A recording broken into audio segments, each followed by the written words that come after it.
আসেন আপনাদের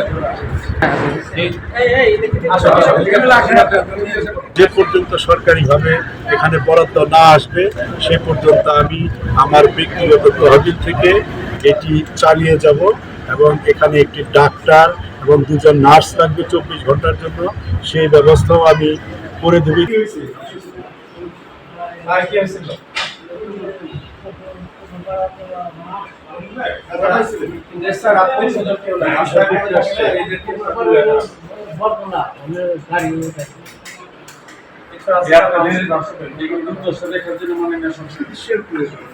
একজন থেরাপিস্ট আছে আর স্যার ডাক্তার নাই, এই নার্স ডাক্তার এগুলো আমাদের বেশি দরকার।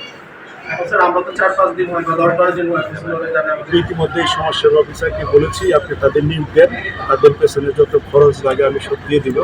আর আগামীকাল আমাদের ঈদুল আজহা, এই উপলক্ষে আমার এখানে মূলত আসা, এখানে আমি মাননীয় প্রধানমন্ত্রী জননেত্রী শেখ হাসিনার পক্ষ থেকে ওয়ালটন ফ্রিজ কিনে অনেকের মতো আপনিও হয়ে যেতে পারেন মিলেনিয়াল সেরা পণ্যের সেরা অফার। এবং আমি আমার ব্যক্তিগত পক্ষ থেকে ঈদ সামগ্রী নিয়ে আসছি। আগামী কাল ঈদ, তারা যাতে সকাল থেকেই ঈদের যে চিনি, সেমাই, মাংস এগুলো খেতে পারে এবং বাচ্চাদের এবং সমস্ত যারা বয়স্ক মানুষ আছেন তাদের নতুন জামা কাপড়ের ইতিমধ্যেই ব্যবস্থা করেছি। ঈদের দিনে যাতে আমাদের এখানে ছোট ছোট বাচ্চারা, যাদের বাপ মা এখানে কেউ নেই, বাপ মা কে তাও তারা জানে না, তাদের আমরা এখানে যদি ঈদের দিন হাসি ফোটাতে পারি, সেই জন্যই এখানে আমাদের সবাই এখানে আসা। আমাদের ইউনো মহোদয়, সমাজসেবা অফিসার, সাভার থানার ভারপ্রাপ্ত কর্মকর্তা, এসিলার মহোদয়, এই ইউনিয়নের চেয়ারম্যান, সাভার উপজেলা পরিষদের ভাইস চেয়ারম্যান এবং ইউনিয়ন আওয়ামী লীগের সকল পর্যায়ের নেতৃবৃন্দ,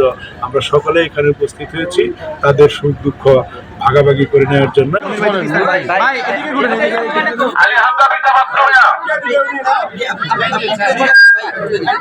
নীলুফার